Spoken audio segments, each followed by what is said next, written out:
कल्पना कीजिए, सुबह घर में चाय बनाने के लिए गैस जलाने से पहले ही खबर मिल जाए कि रसोई गैस फिर महंगी हो गई है।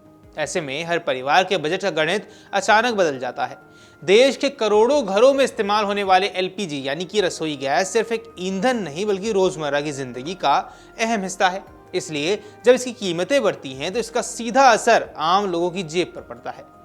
7 मार्च यानी आज से ठीक ऐसा ही हुआ है जब घरेलू और व्यावसायिक दोनों तरह के एलपीजी सिलेंडरों की कीमतों में अब बढ़ोतरी कर दी गई है। आपको बता दें, सरकारी तेल कंपनियों ने 14.2 किलोग्राम वाले घरेलू एलपीजी सिलेंडर की कीमत में 60 रुपए की बढ़ोतरी की है। वहीं 19 किलोग्राम के व्यावसायिक एलपीजी सिलेंडर की कीमत में 115 रुपए का इजाफा कर दिया गया है। इस फैसले का असर सिर्फ घरों तक सीमित नहीं रहेगा बल्कि होटल, रेस्टोरेंट, ढाबों और छोटे व्यवसायों पर भी पड़ने वाला है, क्योंकि ये संस्थान बड़े पैमाने पर व्यावसायिक सिलेंडर का इस्तेमाल करते हैं। नई कीमतों के अनुसार दिल्ली में 14.2 किलोग्राम का घरेलू एलपीजी सिलेंडर अब 853 रुपए से बढ़कर 913 रुपए का हो सकता है। मुंबई में इसकी कीमत 852.50 रुपए से बढ़कर 912.50 रुपए हो गई है। कोलकाता में सिलेंडर की कीमत 879 रुपए से बढ़कर करीब 939 रुपए के आसपास पहुंच गई है, जबकि चेन्नई में यही 868.50 रुपए से बढ़कर 928.50 रुपए हो गई है। ये नई दरें शनिवार से पूरे देश में अब लागू हो चुकी हैं। व्यावसायिक सिलेंडर यानी कमर्शियल सिलेंडर्स की कीमतों में भी बड़ा बदलाव हुआ है। दिल्ली में 19 किलोग्राम वाला कमर्शियल सिलेंडर की कीमत 1768.50 रुपए से बढ़कर अब 1883 रुपए हो गई है। मुंबई में यही कीमत 1720.50 रुपए से बढ़कर 1835 रुपए हो गई है। कोलकाता में यही कीमत 1875.50 रुपए से बढ़कर 1990 रुपए हो गई है। और अगर चेन्नई की बात कर ले तो 1929 रुपए से बढ़कर ये 2043.50 रुपए के आसपास हो गया है।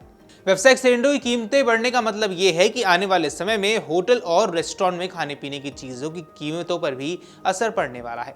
गौरतलब है कि घरेलू एलपीजी सिलेंडर की कीमतों में पिछली बार बदलाव अप्रैल 2025 में हुआ था। उस समय दिल्ली में गैर सब्सिडी वाले घरेलू सिलेंडर की कीमत 853 रुपए तय की गई थी, जिसके बाद लगभग 1 साल तक कीमतों में कोई बड़ा बदलाव नहीं हुआ था। लेकिन अब नए संशोधन के बाद घरेलू उपभोक्ताओं के साथ साथ उन व्यवसायों की लागत भी बढ़ गई है जो अपने दैनिक संचालन के लिए एलपीजी पर निर्भर है। हालांकि सरकार का यह कहना है कि देश में ऊर्जा आपूर्ति को लेकर किसी तरह की कोई कमी नहीं है। केंद्रीय पेट्रोलियम और प्राकृतिक गैस मंत्री हरदीप सिंह पुरी ने पहले ही स्पष्ट किया था कि भारत में ऊर्जा की पर्याप्त उपलब्धता और उपभोक्ताओं को यहां घबराने की कोई जरूरत नहीं है। उन्होंने सोशल मीडिया प्लेटफॉर्म एक्स पर एक पोस्ट में कहा कि सरकार की प्राथमिकता अपने नागरिकों को किफायती और टिकाऊ ईंधन उपलब्ध कराना है और इस दिशा में लगातार काम किया जा रहा है। इसी बीच इंडियन ऑयल कॉर्पोरेशन ने भी उन खबरों को खारिज किया जिनमें देश में पेट्रोल और डीजल की कीमतों की बढ़ने की बात कही जा रही थी। वहीं कंपनी ने अपने आधिकारिक बयान में कहा है कि भारत में ईंधन का पर्याप्त भंडार मौजूद है और आपूर्ति तथा वितरण प्रणाली सामान्य रूप से काम कर रही है। कंपनी ने लोगों से अपील की है कि वे अफवाहों पर ध्यान न दें और पेट्रोल पंपों पर अनावश्यक भीड़ न लगाएं। दरअसल हाल ही के दिनों में पश्चिम एशिया में बढ़ते तनाव और हॉर्मुज जलजमरू मध्य को लेकर पैदा हुई चिंताओं के कारण ऊर्जा आपूर्ति को लेकर चर्चा काफी तेज हो गई है। दुनिया के बड़े हिस्से का कच्चा तेल इसी समुद्री मार्ग से होकर गुजरता है, इसलिए यहाँ किसी भी तरह की बाधा वैश्विक ऊर्जा बाजार को प्रभावित कर सकती है। हालांकि सरकारी सूत्रों का कहना है कि भारत की स्थिति फिलहाल काफी मजबूत है। सूत्रों के अनुसार देश के पास कच्चे तेल, पेट्रोलियम उत्पादों और एलपीजी का पर्याप्त भंडार मौजूद है। भारत ने पिछले कुछ वर्षों में अपने कच्चे तेल के आयात स्रोतों में विविधता लाई है, जिससे किसी एक क्षेत्र पर निर्भरता कम हुई है। यही कारण है कि संभवित वैश्विक संकट की स्थिति में भी भारत अपनी ऊर्जा जरूरतों को पूरा करने में सक्षम है। इस संदर्भ में रूस से कच्चे तेल का आयात भी एक महत्वपूर्ण कारक बनकर सामने आया है। वर्ष 2022 में भारत के कुछ कच्चे तेल आयात में रूस की हिस्सेदारी सिर्फ 0.2% थी, लेकिन उसके बाद ये तेजी से बढ़ी। सरकारी आंकड़ों की मान ले तो फरवरी महीने में भारत ने अपने कुल कच्चे तेल आयात का करीब 20% यानी लगभग 1.04 मिलियन बैरल प्रतिदिन रूस से आयात किया। एलपीजी की उपलब्धता सुनिश्चित करने के लिए भी सरकार ने कई कदम उठाए हैं। सभी रिफाइनरियों को निर्देश दिया गया है कि वे एलपीजी उत्पादन बढ़ाएं ताकि पूरे देश में इसकी पर्याप्त आपूर्ति बनी रहे। अधिकारियों के अनुसार फिलहाल देश में एलपीजी का भंडार संतोषजनक स्थिति में है। जिसके अलावा भारत ने अमेरिका से एलपीजी आयात भी बढ़ाना शुरू कर दिया है।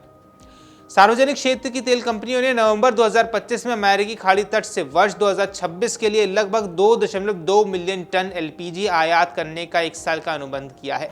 जनवरी से इस समझौते के तहत एलपीजी की आपूर्ति भारत पहुंचनी भी शुरू हो जाएगी। सरकार ने उत्पादन बढ़ाने के लिए आवश्यक वस्तु अधिनियम 1955 के तहत विशेष निर्देश भी जारी किए हैं। इस कानून के तहत तेल रिफाइनरियों को आदेश दिया गया है कि उत्पादन प्रक्रिया के दौरान निकालने वाली प्रोपेन और ब्यूटेन गैस का अधिकतम उपयोग एलपीजी बनाने के लिए किया जाए। एलपीजी दरअसल प्रोपेन और ब्यूटेन गैस का मिश्रण होती है और देश में इसका इस्तेमाल मुख्य रूप से घरेलू रसोई गैस के रूप में किया जाता है। सरकार ने यहाँ यह भी निर्देश दिया है कि रिफाइनरियों में उत्पादित एलपीजी को केवल 3 प्रमुख सार्वजनिक तेल विपणन कंपनियां इंडियन ऑयल, भारत पेट्रोलियम और हिंदुस्तान पेट्रोलियम को ही उपलब्ध कराया जाए। इसके साथ ही रिफाइनरियों को प्रोपेन और ब्यूटेन का उपयोग पेट्रोकेमिकल उत्पाद बनाने के लिए करने के लिए भी रोका गया है। कुल मिलाकर एलपीजी की कीमतों में ताज़ा बढ़ोतरी ऐसे समय पर हुई है जब वैश्विक ऊर्जा बाजार में अनिश्चितता बनी हुई है। हालांकि सरकार का दावा है कि देश में ऊर्जा आपूर्ति की स्थिति मजबूत है और भविष्य में किसी भी संभावित संकट से निपटने के लिए पर्याप्त तैयारियां कर दी गई हैं। लेकिन फिलहाल आम उपभोक्ताओं और छोटे व्यवसायियों के लिए रसोई गैस की नई कीमतें निश्चित रूप से बजट पर अतिरिक्त बोझ डालने वाली हैं। अगर आप ये वीडियो YouTube पर देख रहे हैं तो हमारे चैनल को सब्सक्राइब कर बेल आइकन दबाएं और Facebook पर देख रहे हैं तो हमारे पेज को लाइक करें।